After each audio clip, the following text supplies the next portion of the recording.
Bonjour tout le monde. Dans notre leçon d'orthographe d'aujourd'hui, nous allons étudier les mots invariables, page 37 de votre manuel Coquelicot 6e. Et comme d'habitude, nous commençons par la rubrique avant de commencer. Et là, on vous dit, cite les catégories grammaticales que tu connais. Cite les catégories grammaticales que tu connais. Ensuite, on vous dit quelles sont celles dont l'orthographe varie et celles dont l'orthographe ne varie pas.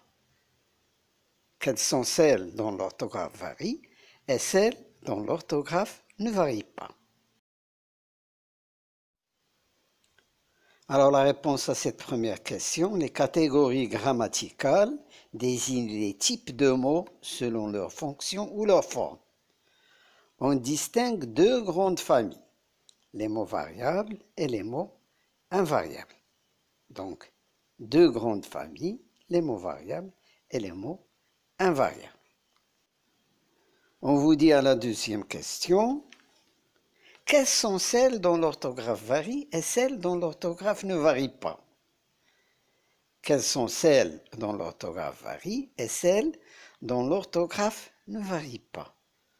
Alors la réponse à cette deuxième question de la rubrique avant de commencer est la suivante.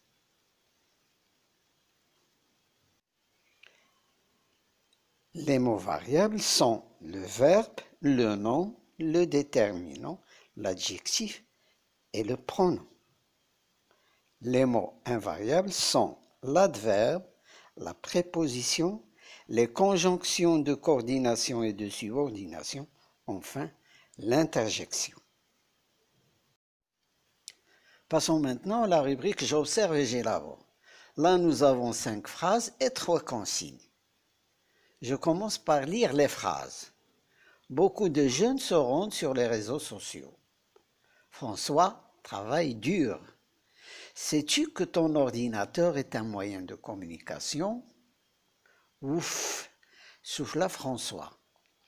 L'internaute est heureux car il a trouvé le site qu'il cherchait.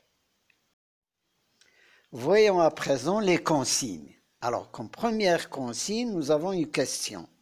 Quelle est la nature de chaque mot en couleur? Quelle est la nature de chaque mot en couleur? Alors, les mots en couleur ici sont beaucoup, sur, dur, que, ouf, écart.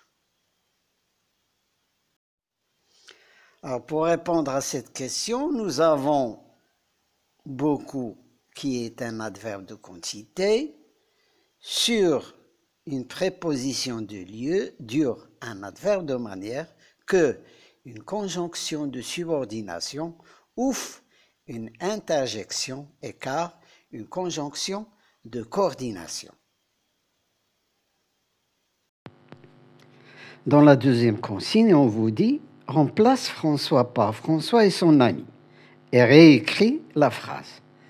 Alors, François travaille dur devient François et son ami travaillent dur. Travail ici prend la marque du pluriel ENT à la fin. L'autre phrase, ouf, souffla François. Alors cette phrase devient ouf, soufflèrent François et son ami. Là aussi, soufflèrent prend la marque du pluriel au passé simple. Troisième question, on vous dit quelle remarque peux-tu faire sur l'emploi de dur? Quelle remarque peux-tu faire sur l'emploi de dur? Alors, dur est employé ici comme un adverbe. Il reste invariable. Il a pour équivalent durement. Il a pour équivalent durement. Place maintenant à la rubrique Je retiens, c'est-à-dire la règle à apprendre. 4 catégories grammaticales ne s'accordent jamais, ni en genre ni en nombre. On dit que ce sont des mots invariables. Les prépositions et les locutions prépositives, sur, pour, avec, à accent, de, au milieu de. Les adverbes et les locutions adverbiales, jamais, toujours, beaucoup, lentement, quelque part. Les conjonctions de subordination, que et de coordination, mais où est donc ornicar? Les interjections, oh, patatras, ouais. Certains adjectifs sont parfois employés comme des adverbes. Ils sont donc invariables. Chante juste, il est fort tard. Dans la rubrique Je m'entraîne, nous avons 3 consignes. Première, recopie et souligne les mots invariables. Recopie et souligne les mots invariables. Dans la deuxième, recopie et complète ces phrases par des mots invariables appropriés de ton choix. Et enfin, recopie en mettant les noms en couleur au pluriel. On vous dit aussi attention aux accords. Donc, en réponse à la première consigne, nous recopions le texte et nous soulignons les mots suivants.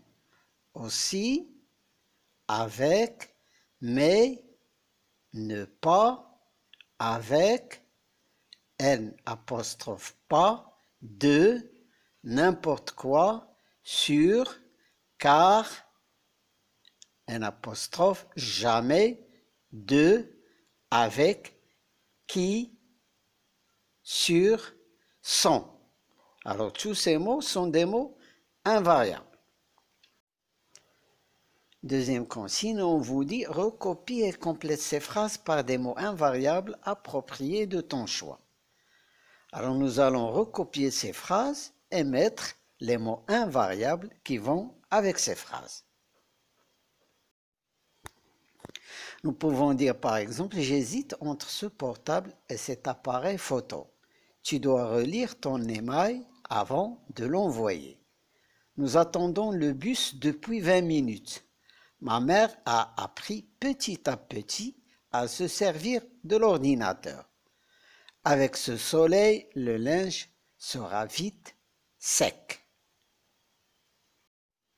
Alors, la nature grammaticale de ces mots invariables que nous avons insérés dans ces phrases sont, d'abord, entre, dans la première phrase, est une préposition.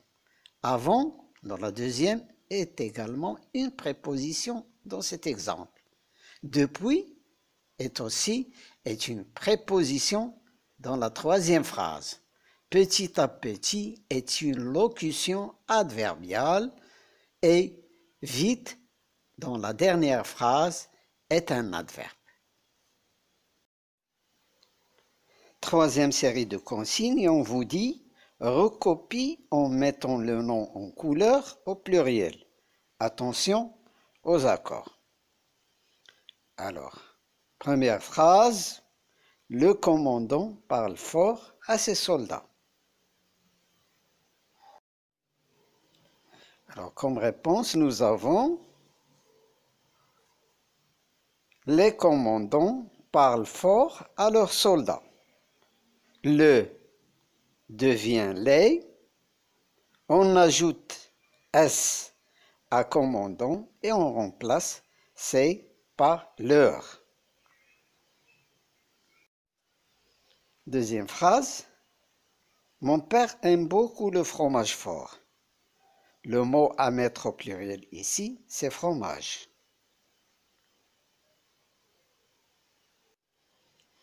La phrase devient après cette transformation, mon père aime beaucoup les fromages forts. Là, nous ajoutons un S à fromage et un S également à l'adjectif fort. Le déterminant le est remplacé par les. Troisième phrase, ce paragraphe me semble bien court. Alors, cette phrase devient ces paragraphes me semblent bien courts. Alors là, ce devient C, semble prend ENT à la fin et court prend S. Nous avons donc accordé le verbe et l'adjectif en non-paragraphe au pluriel. Quatrième phrase, cette actrice est court vêtue. Cette actrice est court vêtue. Cette phrase devient ces actrices sont court vêtues. Ces actrices sont court vêtus. 7 devient C, actrice prend S, et devient son, et l'adjectif vêtu prend S à la fin. Court est un adverbe, il ne change pas d'orthographe. Avant-dernière phrase, je trouve cet exposé très clair. Alors cette phrase devient, je trouve ces exposés très clairs. 7 devient C, C-E-S, exposé prend S, et l'adjectif clair prend S à la fin. Dernière phrase enfin, le chat voit clair la nuit. Alors après transformation, on a les chats voient clair la nuit. Le devient les, voit prend la marque du pluriel, E-N-T, et clair, adverbe, ne change pas d'orthographe. Alors dans la rubrique je reviens au texte, on vous dit, dans le texte Jouer c'est la vie, page 32, réécris la puce de connexion que je porte à la base du crâne, m'immerge totalement dans le jeu, en remplaçant la puce par les puces et en faisant les transformations nécessaires. Et c'est ce que nous allons faire. Donc nous allons remplacer la puce par les puces et faire les transformations nécessaires. Alors la puce devient les puces. Les puces de connexion que je porte à la base du crâne m'immergent. Donc qu'est-ce qui m'immerge totalement dans le jeu? Ce sont les puces. Donc le verbe immerge va prendre ENT pluriel comme le sujet, les puces. Donc, les puces de connexion que je porte à la base du crâne m'immergent avec ENT à la fin totalement dans le jeu. Là, nous avons fait les transformations nécessaires. Alors, la séance d'aujourd'hui est terminée. Au revoir et à bientôt pour une nouvelle leçon.